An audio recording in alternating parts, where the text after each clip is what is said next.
Ford Truck. Scal, Eddie House, Amina Smith here with you. And the Celtics lose to the Miami Heat 109-103. And the Celtics came within 1 point of the Miami Heat in that fourth quarter with about 2 minutes and 40 seconds left. Scal, a roller coaster ride for this Celtics team, trying to get back in it, but then they shoot themselves in the foot. Just what happened tonight? Yeah, I mean, obviously I want the Celtics to win, but in the basketball world, you're not supposed to win when you turn the ball over 25 times. You're not supposed to win when you come out flat and a team punks you and a team is flexing on you.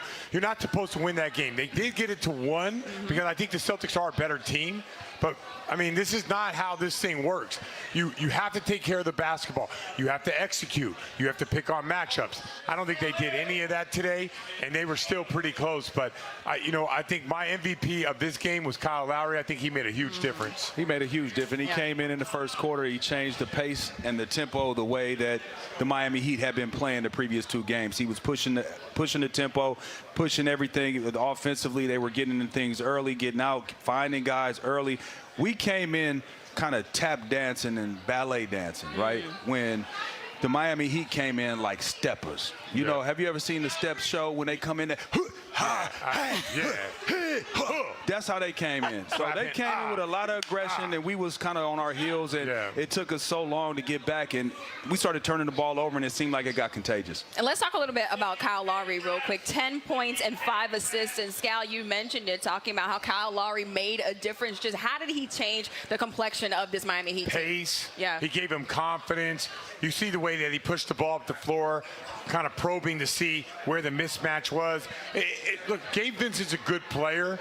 He makes shots. Kyle Lowry runs a team and knows how to win. And you could feel it right from the very start of this game. His imprint on this game that's how they got that 26-point lead. Not only him, but I put an APB out for Bam in my bag, guys. Look, it might have been because I put an APB out. No, that's what I do. I do that all the time. I put an APB out of him, and they found him. And I thought I lost the number. You know, he was on the back of a milk carton.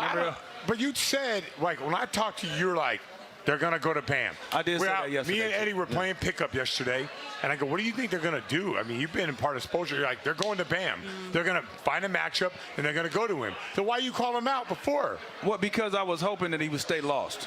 Gotcha. And they found him, but he was aggressive too, and how he got his was just everything was fast. Energy. Nothing that they did was slow offensively. Everything they did was quick. They know that they have a tough time scoring against this Celtics defense when they're set, right? So how do you beat a team that's really good defensively? You got to go quick, make quick decisions. Yeah, and we should do the exact same thing, by the way. I don't like how we tried to pick and choose our matchups. I like when do we really have to spend 12 seconds picking out a Jason Tatum matchup? Like, you have a matchup on anybody.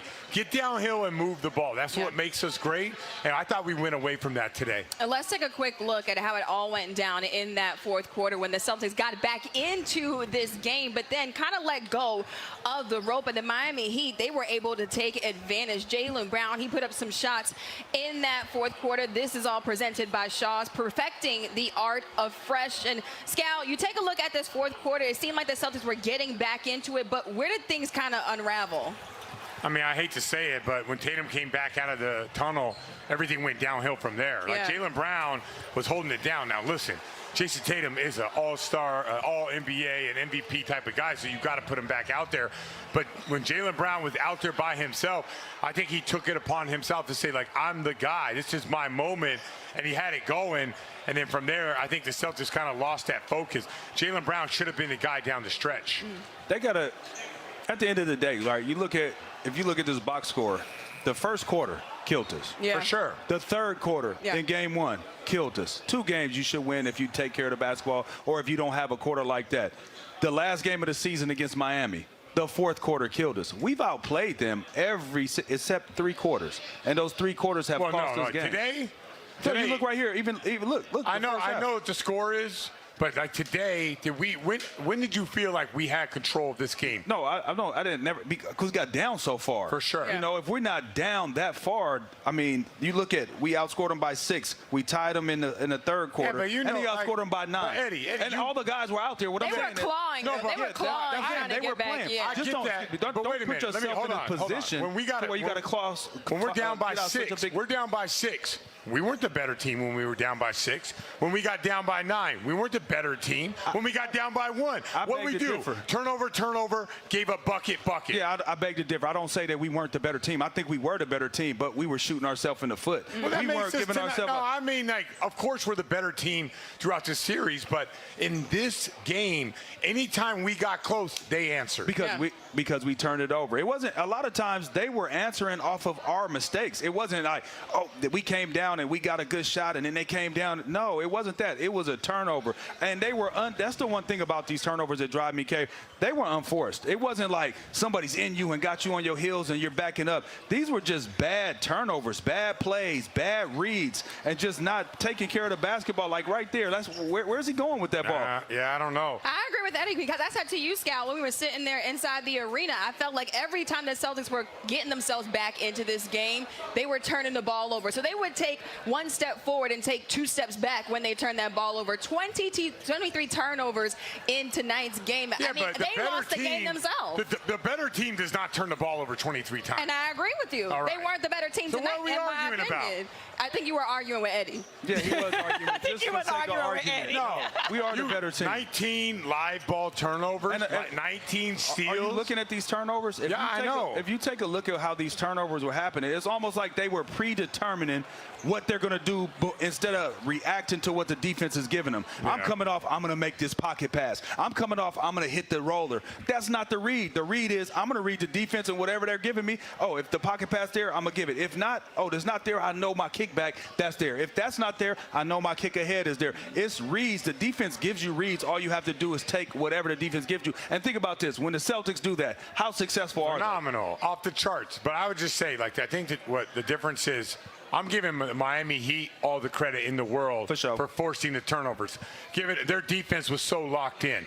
For whatever reason, we never got off of, I am going to pass this guy the ball, as opposed to, no, that ain't there. Let me just make a simple play. Yeah. I want to give them Miami all that credit defensively. A lot of those turnovers were like just bad reads. They weren't There's a lot turnovers. of sloppy passing out there. Yeah, they weren't turnovers to where they were like, man, you know, look at how good Kyle he was Lowry into somebody. comes back, Mr. I'm going to get the steals. Mr. I'm going to make a big play. He made a difference tonight. He did make a difference. Did make a difference in deflection tonight. here. I talked to you guys at halftime. Like, how many deflections we had? We maybe had 4 deflections in the first half. Miami definitely more had active 40. team. So that we lost. We don't deserve to win this game. And the Miami Heat, with their activity, their deflections, their weak side, yes, the Celtics made a lot of unforced turnovers, but the Miami Heat came in here and punked the Celtics. That's how it went down today. Let's talk a little bit about Jason Tatum. He was kind of invisible out there on the court. 3 of 14 from the field, only 10 points in tonight's matchup. Scout, what happened to Jason Tatum in this game? A crucial Game 3 at home in Boston. Yeah, I don't know. Like, I thought in the first half, I don't know why he wasn't getting the matchups that he liked. I thought that we didn't move the ball well. I thought the turnovers had something to do with that. I never felt like Tatum had energy or he played with any type of force except for right at the end of the half. I thought there was a little glimpse of what's to come in the second half, but I don't know.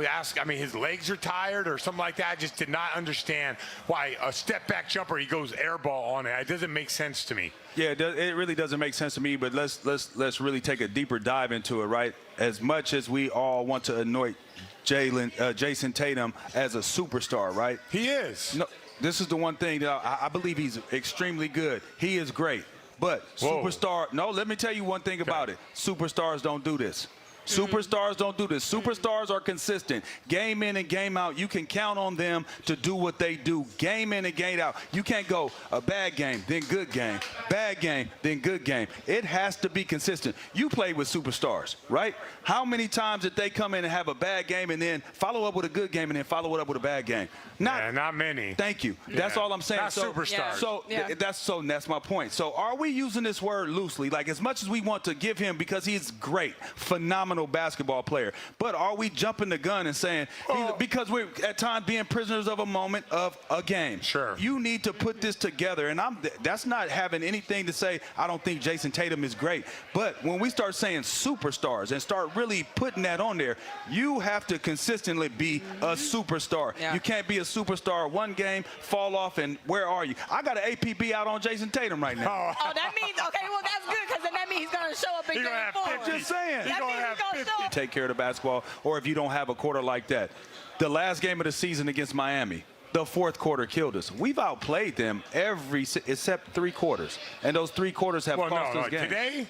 Today, You look right here. Even look. I know what the score is. But like today, when did you feel like we had control of this game? No, I didn't never, because we got down so far. For sure. You know, if we're not down that far, I mean, you look at, we outscored them by 6. We tied them in the third quarter. but you know, and they outscored them by 9. But Eddie, and all the guys were out there. What They I'm were saying is- clawing. No, They were clawing, trying to get back. playing. Yeah. I Just get that, don't but wait a put minute. yourself in a position When we got to where you got to clause. When we're down by get out such a 6, big- we're down by 6. We weren't the better team when we were down by 6. When we got down by 9, we weren't the better team. When we got down by 1, what beg we to do? differ. Turnover, gave a bucket.